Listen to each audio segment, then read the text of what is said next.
예, 안녕하십니까. 오늘은 이제 3장 할 차례입니다. 그러니까 3장의 첫 번째죠. 3장의 첫 번째인데 오늘은 이제 신의 문제로 신으로부터 다가가다. 그러니까 하나님의 존재의 문제입니다. 근데 기독교인들은 이제 하나님 존재를 당연한 것으로 여기고 신앙생활을 하는 사람이잖아요. 그러니까 저 같은 경우에는 어떤 신이란 어떤 존재냐라고 이야기하는 것은 굉장히 중요하다고 봐요. 예. 그런데 이 모든 것이 그 뭡니까? 교회 안에서 사실은 금기돼 있어요. 그러니까 당연한 것이다라고 얘기하고 여기에 대해서 의문을 갖거나 질문을 던지거나 이러면 사람들을 오히려 불편하게 만듭니다. 너무 당연하게 이제 하나님에 대해서 얘기하고 들어와 있기 때문에 그렇지만 사실은 바로 이 문제 때문에 그 어떤 교회가 뭐라 그럴까요? 배타성을 띠면서 이 배타성 때문에 교회가 가지고 있는 지금의 한계가 있는 것이 아닌가 저는 이렇게 생각을 합니다.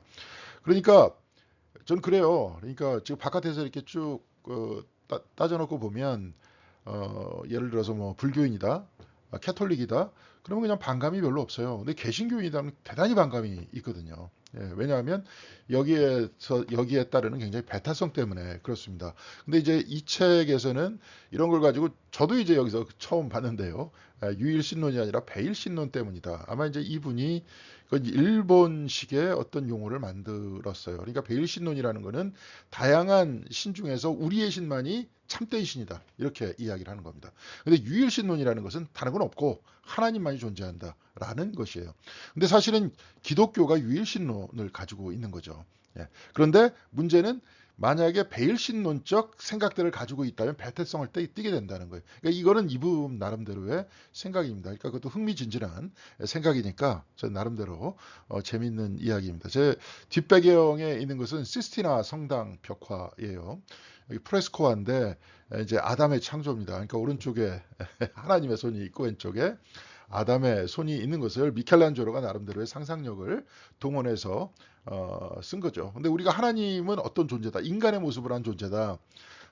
물론 이제 미켈란젤로도 그 구체적으로 본인은 어떻게 생각했는지는 잘 모르겠지만 그가 이렇게 생각을 해갖고 표현했다는 것은 그 스스로도 하나님이 인간의 모습과 비슷하지 않느냐 이제 이렇게 생각했다는 거예요. 근데 그렇지는 않죠. 그렇죠? 그러니까 이제 우리는 좀 더 구체적으로 좀 여기에 대해서 얘기해 보겠고 여러분들 제가 좀 아까 얘기했듯이 이런 부분을 교회에서 잘 얘기를 안 하기 때문에 사실은 이런 형태의 강의를 진지하게 논의할 수 있는 교회도 별로 없습니다.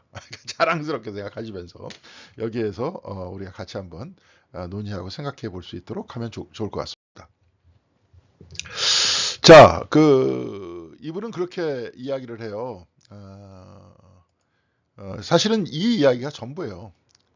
이분이 생각하는 하나님의 존재입니다. 그러니까 저도 역시 마찬가지로 이렇게 생각을 하는데 특별히 이제 이 내재되어 있는 성령 하나님이다 이렇게 생각을 하는데 이분은 이렇게 봐요. 어떤 지위나 배경의 사람인지를 따르지 않고 그러니까 이 어떤 배경이다 이 이야기를 하면 우리는 심리학적 용어로는 이제 에고라 그러겠죠. 에고.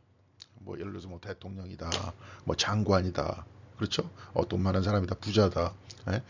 막 이제 나름대로의 사회적 레벨이 있는 사람이다. 근데 이제 그런 사람 앞에 서면은 주눅 들지 않습니까?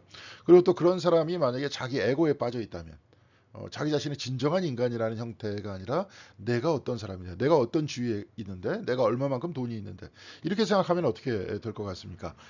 권력이 없는 사람을 깔보겠죠. 아니면 돈이 없는 사람을 깔보겠죠. 그렇죠? 그러니까 그거는 사람과 사람과의 그 어떤 대화가 아니고 만들어진 형상. 그렇죠? 어떤 나름대로 만들어진 형상. 거기서 서로 대화를 갖는 진정한 인간과 인간의 만남이 아니잖아요. 그러니까 어떤 지위나 배경의 사람인지를 따르지 않고 다만 한 명의 사람으로 인격적으로 눈앞의 사람과 만나는 것이 자기가 볼 땐 이웃사랑이다. 예수님께서 말씀하신 이웃사랑이 그거다.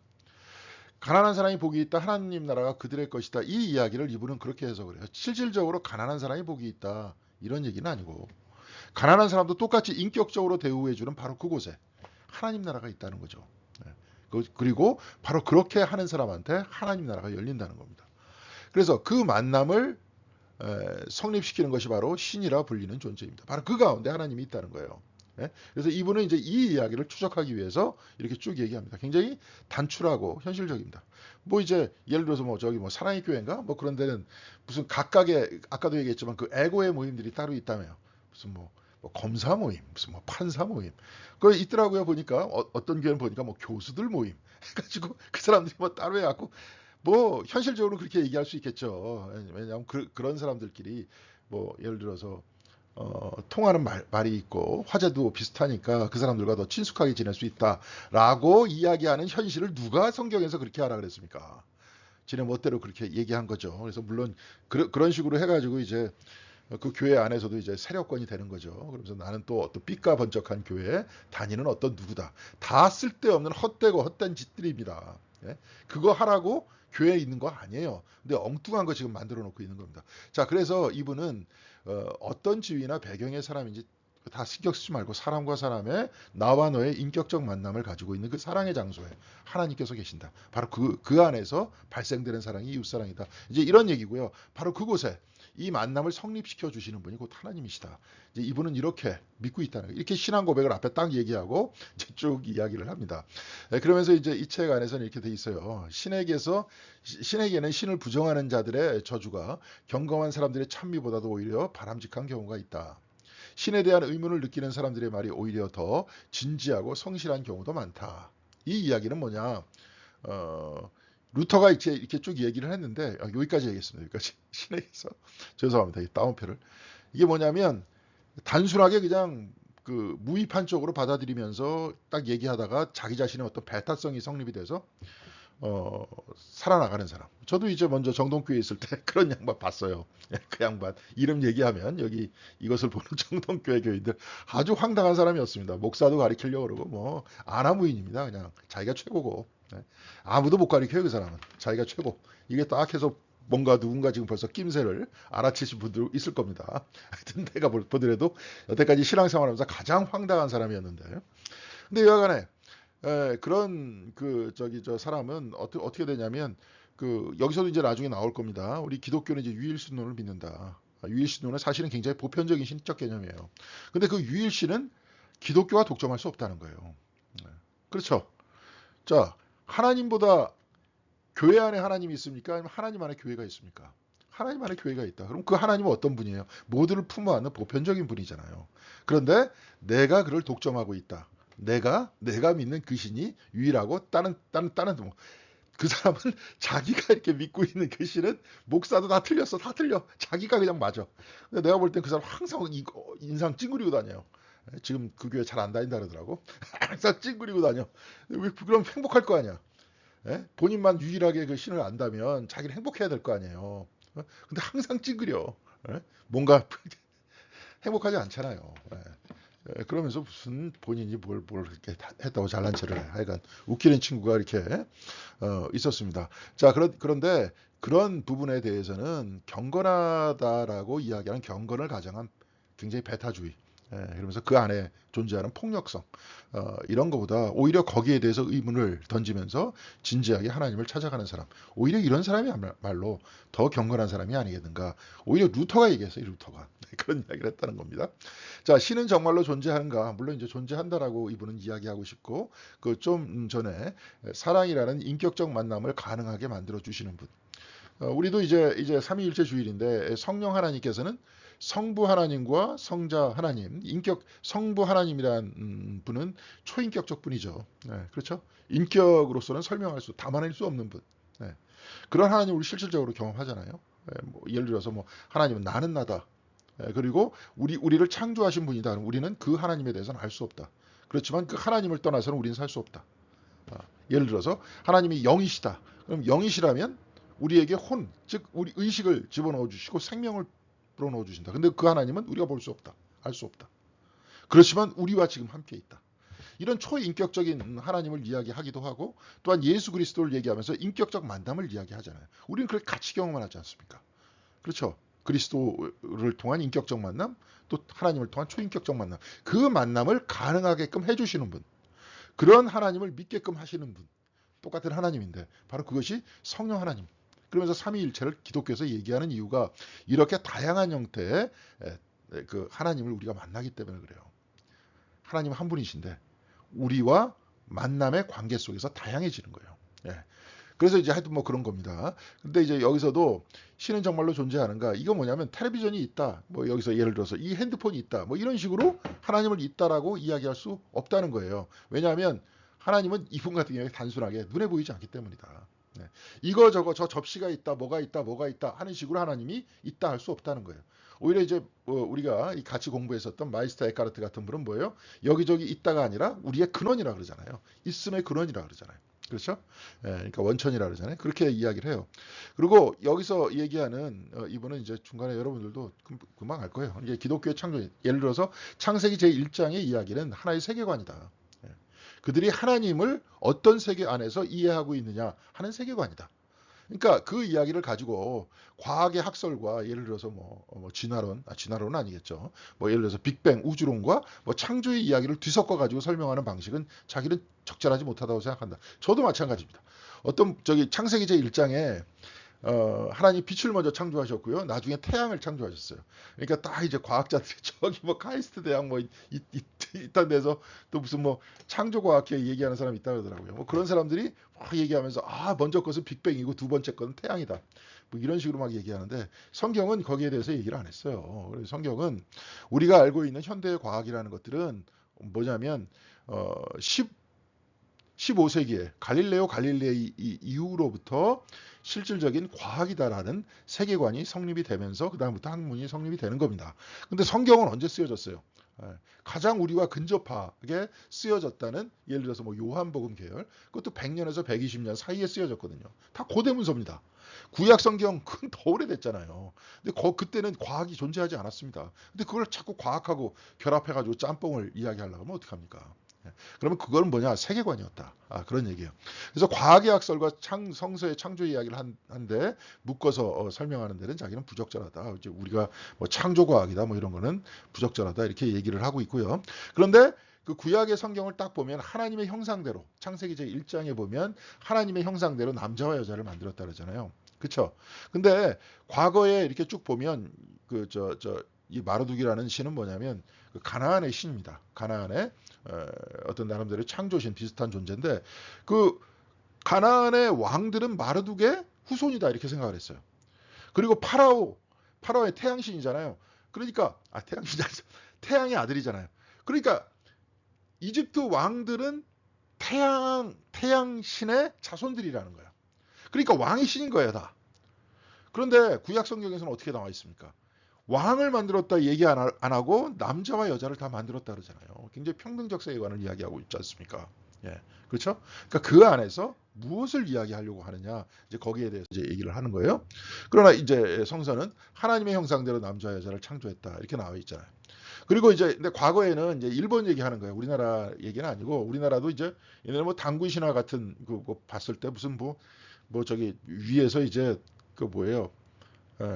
환웅이죠, 환웅. 환웅이 무슨 몇몇 신들을 뭐 천둥, 번개 뭐 해가지고 신들을 데리고 내려왔다 그러잖아요. 그러니까 그 모든 존재가 천둥을 관장하는 신이 따로 있고 번개를 관장하는 신이 따로 있고 이렇게 생각했을 거 아니에요. 근데 이제 그 일본에서도 그 천둥 치고 번개 치고 막 이러면 무서우니까 이 번개 장군이 있지 않았을까 이렇게 생각했다는 거예요. 근데 이제 과학의 시대 누가 그걸 믿습니까? 안 믿죠. 그러니까 천둥을 보고 번개 장군을 생각해냈지만 과학의 시대 그걸 믿지 않는다는 거예요. 그래서 이제 이분 같은 경우에는 과학적이다 이렇게 얘기하는 것과 객관적이다 얘기하는 것 이것을 이제 등치시켜서 생각을 하는데 자기가 볼 때는 과학적이다 하는 것이 꼭 객관적이지는 않다. 왜냐하면 과학적 학설 안에는 자기 자신의 주관과 자기 자신의 직관도 막 들어가잖아요. 이거일 거야. 그래서 막 증명하잖아요. 근데 증명을 막 하려고 해도 안 되는 것도 있고 근데 언젠가는 될 것이다 이렇게 생각하는 것도 있고 이런 것들이 다 뒤섞여 있지 않습니까? 그러니까 과학적이다 이렇게 얘기하는 거는 객관적이다 이런 이야기만은 아닙니다. 그 안에 추론도 있고 자기 자신의 믿음도 있고 다 그렇습니다. 이것들이 여하튼 뭐 섞여 있는 것이라는 건데 여하간에 어떤 방식으로든지 우리는 이제 천둥 장군을 안 믿는다는 거예요. 번개 장군을. 그러나 번개 장군이라는 존재를 설정했던 옛 사람들의 감각이 존재했던 것은 하나의 사실이다. 그때나 지금이나 그러니까 생각했던 감각이 쉽게 얘기해서 번개, 천둥을 보면서 뭔가 마음속에 떠오르는 게 있다. 그것은 그때나 지금이나 마찬가지다. 근데 그때 사람들은 그것을 번개 장군이라고 했을 뿐이다. 이제 이렇게 이야기를 하는 겁니다. 그렇지만 성경책 안에서도 이렇게 쭉 보면 우리가 다 이제 막 신앙 좋은 사람은 하나님은 이러시다 뭐 항상 이제 신앙 안에서 그런 게 있잖아요. 원인이 있으면 결과가 있다. 내가 뭐 어떻게 했기 때문에 하나님께서 어떻게 해주신다. 기도 많이 했기 때문에 내가 경건했기 때문에 하나님한테 내게 복 주시는 것이다. 쉽게 얘기해서 그 지혜라는 것은 그 구약의 지혜라는 이분은 이제 이렇게 쉽게 설명을 했습니다. 지혜라는 것은 원인과 결과라는 거예요. 원인과 결과. 그러니까 쉽게 얘기해서 자문서와 같은 경우에 이렇게 보면 경건하고 성실한 사람한테 하나님께서 어떻게 복을 베푸시고 그 다음에 뭡니까? 그렇지 못한 존재들한테 하나님께서 벌 주신다. 쉽게 얘기해서. 이런 형태의 세계관이 그 안에 있는 거예요. 신명기서에서도 보면 하나님께서 복과 저주를 너희들 앞에 딱 내놓는다. 그래서 뭐예요? 나를 잘 섬기면 복이 될 것이고 나 외에 다른 신을 섬기면 저주가 될 것이다. 이렇게 쭉 얘기가 되니까 그 이야기가 쭉 퍼져나가서 예수님 시대에 어떤 나면서부터 장님인 사람을 딱 보면서 요한복음 9장에 그런 얘기가 나오죠. 제자들이 저 사람이 눈이 먼 것이 저 사람의 죄이냐 아니면 부모의 죄이냐. 그러니까 죄 때문에 저렇게 됐다는 거 아니에요. 그러니까 예수님께서는 저 사람의 죄도 아니고 부모의 죄도 아니고 바로 이것으로서 하나님의 영광을 드러낸다 그러잖아요. 그러면 예수님께서는 지혜 전통에서 벗어나 있는 거냐? 그런 형태의 원인 결과에서 벗어나 있는 거냐? 그렇지 않죠. 예수님께서는 또 어떤 세계관을 가지고 있었을까요? 저는 이게 쭉 보면서 나름대로 신학적 세계관이 있었던 거예요. 이게 보면 전도서는 원인과 결과를 부정을 해요. 그러니까 예를 들어서 만일 신이 존재한다면 왜 선한 사람이 불행하게 되는가? 우리 그렇잖아요. 교회에서도 신앙생활 열심히 잘한 것 같은데 암 걸려가지고 죽고 어떤 사람은 그냥 못된 짓이랑 못된 짓은 다 하고 돌아다니는데 그 장수에 천수를 다 누리고 잘 먹고 잘 살다가 그런 사람들 많지 않습니까? 여러분 주위에도 그렇고 대표적인 사람도 얼마 전에 죽은 뭐 전두환 같은 사람도 있었고. 예? 근데 이 관념은 내세관념을 도입함으로써 해결될 수 있었다는 거예요. 그러니까 예를 들어서 하나님께서 심판하신다. 나쁜 일을 했던 사람은 잘 먹고 잘 살아도 나중에 하나님께서 심판하신다. 이런 식으로 이제 사람들은 해결할 수 있었다는 거예요. 그런데 전도서와 욥기 경우는 내세관념을 설정하지 않았어요. 특별히 전도서의 같은 경우에는 헛되고 헛되다 이렇게 얘기하면서 헤벨이라는 그래서 뭐하고 발음이 비슷합니까? 헤벨이 네? 성경책에서 그 가인한테 죽은 아벨 있죠 아벨 아벨이 헤벨에서부터 왔어요. 헤벨에서부터 온 겁니다. 그래서 짧게 살았다 하는 거예요. 근데 거기서도 마찬가지잖아요. 아벨은 아주 그냥 하나님한테 제사를 잘 드려가지고 칭찬을 받았던 사람인데 가인이 죽이지 않습니까? 그러니까 헤벨이에요. 근데 여기서 보면 선과 행복의 인과관계가 존재하지 않으므로 헛되다 이렇게 이야기를 합니다. 그러니까 그런 형태의 지혜도 다 헛되다. 오히려 전도서는 그렇게 얘기해요. 근데 그렇게 얘기하면 야 이거 뭐자 막 이렇게 얘기하지만 그것이 성경책 안에 들어가 있잖아요. 그렇지 않습니까? 그러니까 우리들도 일방적으로 그렇게 생각하면 안 돼요. 우리도 이제 여기서 창조 형성을 공부하신 분들은 아실 겁니다. 그 하나님으로 향해서 나아가는 길은 뭐예요? 긍정의 길이 있다 그랬잖아요. 아까도 얘기했죠. 원인 결과의 세계관입니다. 그게 긍정의 길이에요. 그래서 내가 예를 들어서 뭐 내가 기쁘고 잘 살고 그런 것이 내가 하나님을 잘 섬겼기 때문에 이렇게 된 거야. 근데 그렇게 안 되는 경우도 많잖아요. 예를 들어서 예수님께서 부정의 길이 있다 그랬죠. 십자가 위에서 나의 아버지 왜 나를 버리시나? 나의 하나님 왜 나를 버리시나이까? 그렇게 얘기하시잖아요. 그렇게 말씀하시잖아요. 긍정이 무너지는 순간 아닙니까?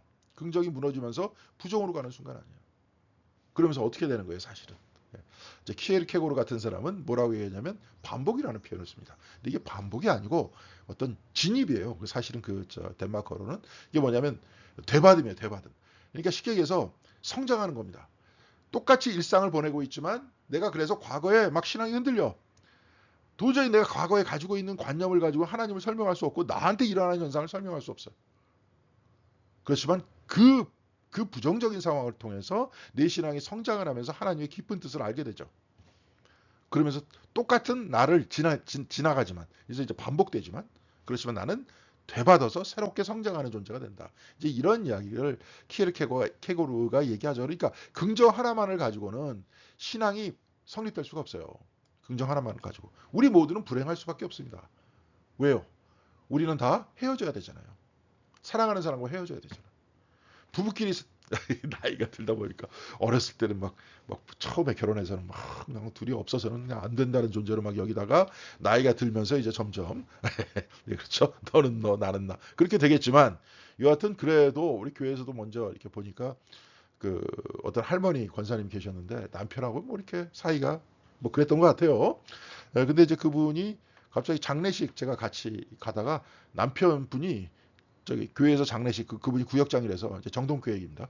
구역장이라서 이제 잘 바라다 주시고 우리랑 장례식 참여를 같이 했는데 그분이 바라다 주시고 차를 갖다 놓고 그 저 운동하는 식으로 산책을 갔다가 그냥 쓰러지셔서 돌아가신 거예요. 심장마비로. 네. 그러니까 황당하죠. 그분이 갑자기 남편이 돌아가셨다 그러니까 장례식에 참여했다가 아까도 멀쩡하게 바라다 주셨다가 돌아가셨으니까.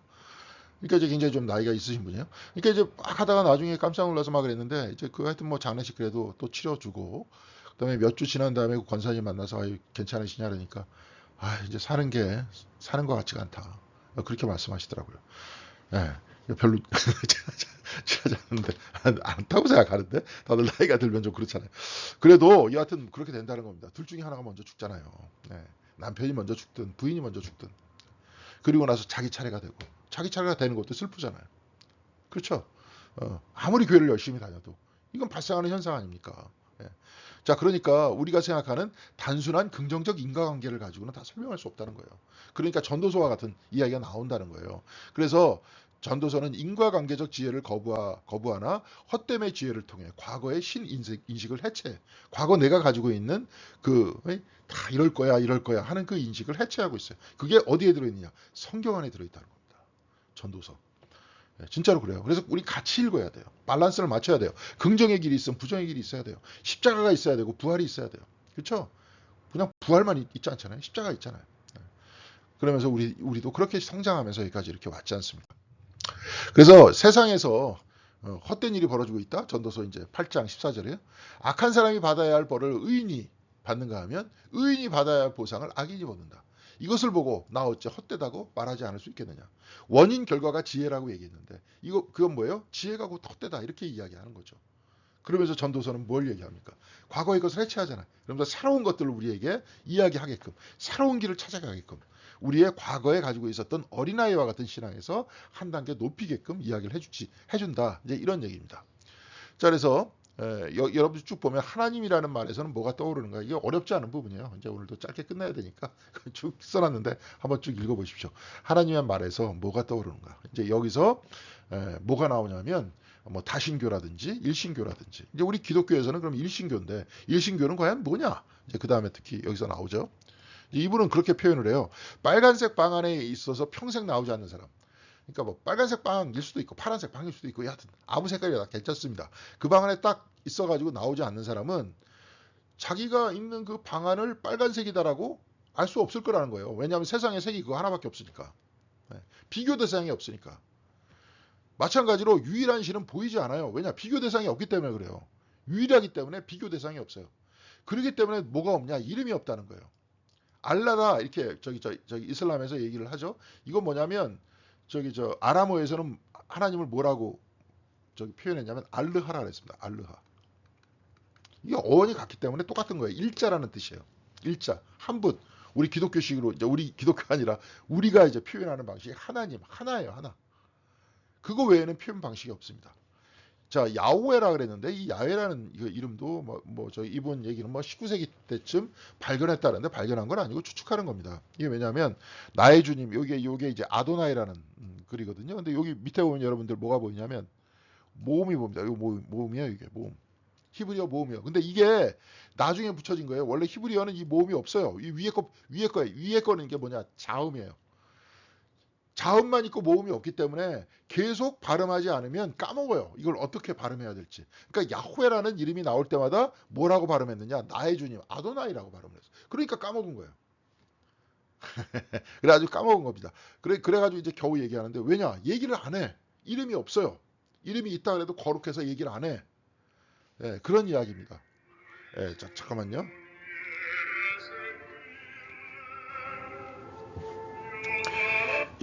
죄송합니다. 이게 게 나와서 그래. 그래서 베일신교하고 이제 일신교라고 이렇게 쭉 나와 있는데요. 베일신교는 다양한 신들 중에 하나예요. 그래서 여기서 이제 일신교로 진화한다는데 뭐냐면 신이 여기저기 막 다 있어. 다 있는데 그 중에서 한 명의 신이라고 생각하는 거예요. 그러면서 이 신만이 맞고 다른 신은 틀리다 이렇게 얘기하는 게 배일신교예요. 근데 이거는 이제 제가 처음 들었다 그랬잖아요. 근데 이제 일신교라는 것은 뭐냐? 보편적인 신이에요. 그런 이야기를 뜻하는 겁니다. 그래서 배타성에서 보편성으로, 배일신론에서 일신론으로, 여기 이게 뭐냐면 민족 종교에서 세계 종교로 진화해 나가요. 그러니까 인식이 커지는 거죠. 하나님이 바뀌는 게 아니라 하나님에 대한 나의 인식이 바뀌는 거예요. 네. 그래서 우리 기독교 같은 경우에 이미 유대교 같은 경우에도 이미 뭐예요? 배일신교에서 일신론으로서 이해하기 시작했던 거예요, 하나님을. 그래서 여기서 일신교에 이제 딜레마가 생겨나요. 사람들의 신이기만 한 것이 아니라 만인의 신이기도 하기 때문에 그래요. 이스라엘이 그렇게 나오잖아요. 우리만 사랑하는 줄 알았는데 모두를 사랑하는 하나님이라는 걸 알게 되잖아요. 그 뭡니까? 저기 요나서에서도 예, 뭐 니느웨가 망할 것이다 막 얘기했는데 저기 하나님은 나만 사랑하고 유대 민족만 사랑하는 줄 알았는데 누굴 사랑합니까? 니느웨를 사랑하잖아요. 그래서 종교적 원리주의는 일신론이 아닌 배일신론을 추정하는 거예요. 나만이 신을 가지고 있다. 이제 아까도 제가 잠깐 얘기했죠. 먼저 교회에 있을 때 이상한 분 계셨다고. 이거는 배일신론적 사고방식을 가지고 있는 겁니다. 근데 이미 오래전에 다 버렸던 거예요. 네. 그래서 이 일신교는 뭐냐? 종교의 부정이라는 거예요. 자연 종교의 극복이에요. 예를 들어서 A라는 지역에서는 A라는 종교를 믿고 B라는 지역에서는 B라는 종교를 믿어요. 누가 창제하지 않고 그냥 예를 들어서 힌두교라든지 뭐 이런 종교처럼 자연적으로 발생한 그런 종교에서는 그런 거를 얘기해요. 그렇지만 일신교는 양자 모두를 상대화한다. 왜냐하면 하나님께서 계시기 때문에 니들이 믿고 니들이 믿는 거 사실 너희들은 잘못 이해한 거야. 바울 같은 경우에도 사도행전에 그렇게 얘기하잖아요. 이름 모를 신이 있어 여기. 너희 모든 신상을 다 만들어 놨는데 너희들이 모르는 그 하나님께서 진정한 하나님이야. 그리고 그것이 유대인들이나 헬라인들이나 보편적으로 다 섬기는 하나님이야. 나는 그 하나님을 전할 거야. 이렇게 얘기하지 않습니까? 그래서 양자 모두를 상대화한다. 이렇게 표현했던 거예요. 그래서 일신교는 종교, 사회의 경계선을 넘어 사람들이 새롭게 교류할 가능성을 열었어요. 그래서 우리는 우리의 방식대로 하나님을 믿어요. 이제 신학 중에서 토착화 신학이라고 있죠. 그러니까 한국인은 한국인의 방식대로, 유럽인은 유럽인의 방식대로, 우리는 우리의 문화 안에서, 우리의 문화 안에서, 우리의 방식대로 우리는 하나님을 섬긴다 하는 얘기입니다. 왜 우리는 서양식의 유럽식 방식대로 하나님을 섬겨야 되냐? 그러니까 우리도 이제 예배도 막 그렇게 바뀌어야 된다. 막 이렇게 실험적으로 얘기를 하죠. 여하튼 그래요. 자, 그래서 하지만 동시에 기독교라는 새로운 경계선을 그어버리기도 했잖아요. 그러면서 배타성이 또 생기잖아요. 근데 기독교의 하나님은 배일신론이 아니라 일신론이라는 거죠. 근데 여하튼 그래요. 근데 그러면서 이분은 이제 그러면서 다시 어디로 돌아가느냐? 그리스도의 종교 운동으로 돌아가요. 사회 시스템의 변화가 아닌 하나님 나라, 가난한 사람은 복이 있다. 그래서 하나님과의 만남 가운데 당신으로 부르심을 받은 자. 이 이야기를 좀 아까 했잖아요. 가난한 사람이 아니라 가난해도 똑같이 인격적으로 대우해 줄 수 있는 바로 그 영역 안에 하나님의 나라가 있다 하는 것을 보여주고 있습니다. 그래서 예수님께서는 그렇게 말씀하셨잖아요. 그래서 사회 시스템의 변화가 하나님의 나라가 아니라 사람과 사람의 진정한 만남을 얘기하면서 그 안에서 인격적으로 하나가 될 수 있는 그 나라, 사랑하는 나라, 그 나라를 우리들에게 가르쳐 주셨죠. 그래서 신은 이제 스스로 있을 수 있는가? 그래서 기독교의 신이 만인의 신이 아니고 만인의 신이 기독교의 신이라는 거예요. 뭔 말인지 아시겠죠? 유일신론이 기독교의 신이에요. 그래서 우리는 하나님을 독점할 수 없어요. 근데 우리는 우리의 방식대로 하나님을 믿고 섬기는 거라는 거예요. 그래서 기독교가 만인의 신을 독점하는 것이 아니라 절대적인 것은 뭐냐? 만인의 신이신 그분이에요. 유일신이신 바로 그분이라는 겁니다. 그래서 니사의 그레고리, 이분이 이제 니사의 그레고리 신인식을 전공했잖아요. 이게 뭐냐면 참 실제는 진정한 생명이에요. 우리는 하나님으로부터 생명을 얻잖아요. 그분이 진정한 생명이에요. 참 생명이에요. 이것은 인식 안에 들어오지 않아. 우리가 이해할 수가 없어요. 네? 아까도 얘기했지만 비교할 수도 없어요. 유일하시니까. 그러니까 우리가 이름을 붙일 수도 없어요. 그러므로 생명을 만드는 분이 인식을 넘어 있다면 그로부터 파악된 것, 즉 우리가 이해한 것은 생명이 아니야. 이건 우리의 우상일 뿐이야. 우리가 붙들었다면, 우리가 만들었다면, 그렇게 인식을 했다면, 그래서 생명이 아닌 것이 생명이 지닌 것을 일으킬 수 없다. 생명을 줄 수 없다는 거예요. 파악된 것은 생명이 아니에요. 그렇지만 생명을 주시는 생명 그 자체, 여기까지밖에 우리는 얘기를 못해요. 근데 유스티노스라는 사람은 또 이렇게 얘기해요. 그리스도인은 로고스와 더불어, 요한복음 제1장에는 말씀이고 로고스거든요. 그러니까 로고스와 더불어 생활하는 사람을 로고스라 그래요. 근데 로고스는 이제 또 이 한말은 약간 여기 좀 틀었어요. 약간 말씀 좀 틀었는데 이건 좀 다릅니다. 근데 여하튼 이분의 이해를 따라가면 이건 좀 토론을 해야 되는데, 로고스는 원래 히랍적 개념으로 이성과 이치예요. 근데 그렇게 이성에 따라 사는 사람이 기독교인이지 세례를 받아도 로고스와 상관없이 사는 사람이라면 그리스도인이 아니다. 근데 이제 성경 안에서 이 로고스라는 거는 말씀이잖아요. 하나님의 힘이잖아요. 그러니까 신앙이에요. 사실은 참 생명의 힘이에요. 그분에 따라서 긍휼에 따라서 살아가는 바로 그 하나님. 끊임없이 지금도 생명을 주고 계신 그 하나님의 사랑에 따라서 생활하는 바로 그 사람이 긍휼할 수 있는 사람. 아픈 사람을 보면 같이 마음이 움직이는 사람. 그런 사람이 진짜 기독교인이지 세례를 받고 전혀 그런 식으로 행동하지 않은 사람은 기독교인이 아니다 하는 것을 이야기해주고 있습니다. 자, 신인식에 따라서 나중에는 이분이 이제 뭐 니사 그레고리 이야기를 하면서 쭉 얘기를 했지만 이분은 그래서 진정한 생명은 뭐예요? 사람 가운데 인격적 만남 가운데 존재하는 사랑이라 그랬어요. 바로 그 사랑이 진정한 생명이고 바로 그것이 하나님께서 일으키시는 것이다. 자기는 그렇게 본다. 그리고 하나님은 넘어서 있다. 아까 뭐 시스테라 성당 벽화와 같이 형상을 가지고 있는 그런 존재가 아니라 그런 초인격적 존재. 이렇게 이야기를 하고요. 우리는 또 삼위일체니까 그리스도로서 인격적인 존재. 그래서 그리스도를 따라서 그분이 가르쳐 주신 하나님. 거기에 따라서 또 우리가 간다는 겁니다. 자, 여기서 뭐 짧지만 사실 이걸 가지고 신학교에서 한 학기 동안 강의를 합니다. 근데 이제 짧게 그래도 맛을 봤습니다.